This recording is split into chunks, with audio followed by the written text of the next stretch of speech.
തെമ്മാടിക്കൂട്ടങ്ങൾക്ക് എന്തും ചെയ്യാമെന്ന ഒരു തോന്നലുണ്ട്. എന്തിനും ചുവപ്പൻ കൊടിയുടെ തണലുണ്ടാകുമെന്ന തോന്നൽ. അതുകൊണ്ട് തന്നെ എന്തും മുഖം കൊടുക്കേണ്ടതില്ലാത്ത സോഷ്യൽ മീഡിയയിൽ കത്തിക്കാമെന്ന് കരുതി.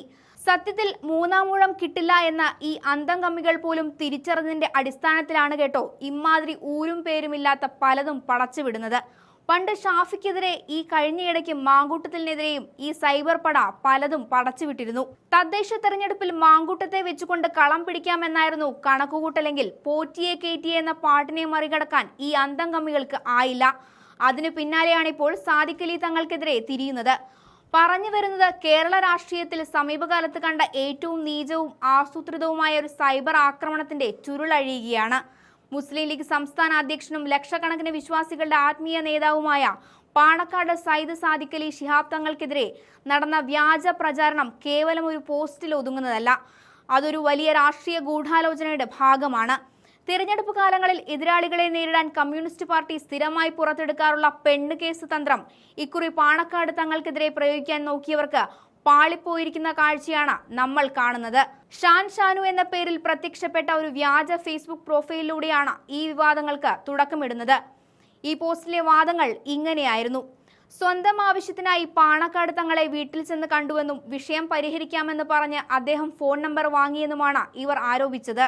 എന്നാൽ അന്ന് രാത്രി മുതൽ തങ്ങൾ അശ്ലീല സന്ദേശങ്ങൾ അയച്ചുവെന്നും വീഡിയോ കോളിലൂടെ നഗ്നതാ പ്രദർശനം നടത്തിയെന്നുമാണ് ഈ വ്യാജ പ്രൊഫൈൽ കുറിച്ചത്. ഇതിന് തെളിവായി തങ്ങളുടെ മോർഫ് ചെയ്ത ചിത്രങ്ങളും ഇവർ പ്രചരിപ്പിച്ചു.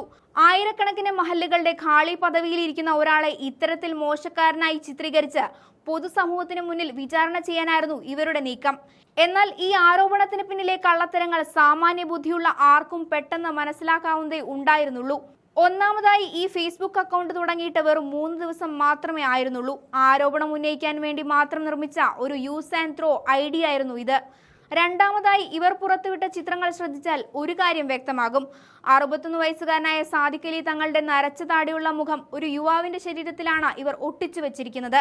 ആധുനിക കാലത്തെ എഡിറ്റിംഗ് സാങ്കേതിക വിദ്യകളും AI ടൂളുകളും ഉപയോഗിച്ച് നിർമ്മിച്ചെടുത്ത തീർത്തും വ്യാജമായ ചിത്രങ്ങളായിരുന്നു അവ. ഈ സൈബർ ആക്രമണത്തിന്റെ വേരുകൾ തേടിപ്പോയ അന്വേഷണ ഏജൻസികൾ കണ്ടെത്തിയത് ഞെട്ടിക്കുന്ന വിവരങ്ങളാണ്. VPN സാങ്കേതിക വിദ്യ ഉപയോഗിച്ച് തായ്വാനിൽ നിന്നുള്ള IP അഡ്രസ്സിലാണ് ഈ അക്കൗണ്ട് പ്രവർത്തിപ്പിച്ചിരുന്നത്. അതായത് കേരളത്തിലിരുന്നു കൊണ്ട് തന്നെ വിദേശ സെർവറുകൾ വഴി പിടികൊടുക്കാതെ രക്ഷപ്പെടാൻ നടത്തിയ നീക്കം. മുൻപ് വടകരയിലുണ്ടായ കാഫിർ സ്ക്രീൻഷോട്ട് വിവാദത്തിന് സമാനമായ ഒരു തിരക്കഥയാണ് ഇവിടെയും അരങ്ങേറിയത്.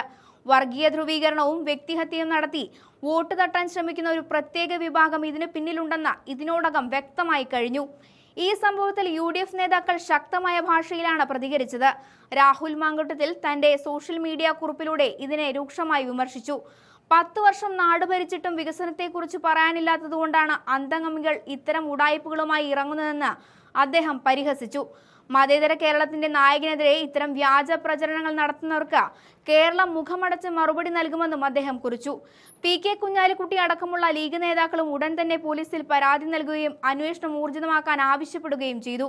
കൗതുകകരമായ മറ്റൊരു കാര്യം ഇടതുപക്ഷ സഹയാത്രികനായ KT ജലീലിന്റെ പ്രതികരണമാണ്. രാഷ്ട്രീയമായി തങ്ങളോട് വിയോജിക്കുമ്പോഴും വ്യക്തിപരമായ അദ്ദേഹത്തിന്റെ പരിശുദ്ധിയെ ചോദ്യം ചെയ്യാൻ തനിക്ക് കഴിയില്ലെന്നാണ് ജലീൽ പറഞ്ഞത്. തങ്ങളുടെ കൂടെ ഒരേ ക്ലാസ്സിൽ പഠിച്ച ഓർമ്മകൾ പങ്കുവച്ച ജലീൽ ആ കുടുംബത്തിന്റെ കുലീനതയെക്കുറിച്ച് ബോധ്യമുള്ളതുകൊണ്ട് തന്നെ ഈ വ്യാജ പ്രചരണത്തെ തള്ളിക്കളയുകയായിരുന്നു. പോലീസിൽ പരാതി നൽകുകയും അന്വേഷണം മുറുകുകയും ചെയ്തതോടെ ആരോപണമുന്നയിച്ച ആ ഷാനു എന്ന ID ഫേസ്ബുക്കിൽ നിന്നും അപ്രത്യക്ഷമായി. തങ്ങളുടെ തന്ത്രം ചീറ്റിപ്പോയെന്ന് മനസ്സിലാക്കിയ ഗൂഢാലോചനക്കാർ പിടിക്കപ്പെടുമെന്ന് ഭയന്ന് ഓടി ഒളിക്കുകയാണ്. ഈ സംഭവം നമ്മെ ഓർമ്മിപ്പിക്കുന്നത് ഡിജിറ്റൽ യുഗത്തിലെ അപകടങ്ങളെക്കുറിച്ചാണ്. നിർമ്മിത ബുദ്ധി ഉപയോഗിച്ച് ആരെയും ഏത് സാഹചര്യത്തിലും മോശക്കാരാക്കാമെന്ന അവസ്ഥ വന്നിരിക്കുന്നു. രാഷ്ട്രീയ ലാഭത്തിന് വേണ്ടി ഒരാളുടെ കുടുംബത്തെയും മാനത്തെയും തകർക്കാൻ മടിക്കാത്ത ഒരു കൂട്ടം ആളുകൾ നമുക്കിടയിലുണ്ട്.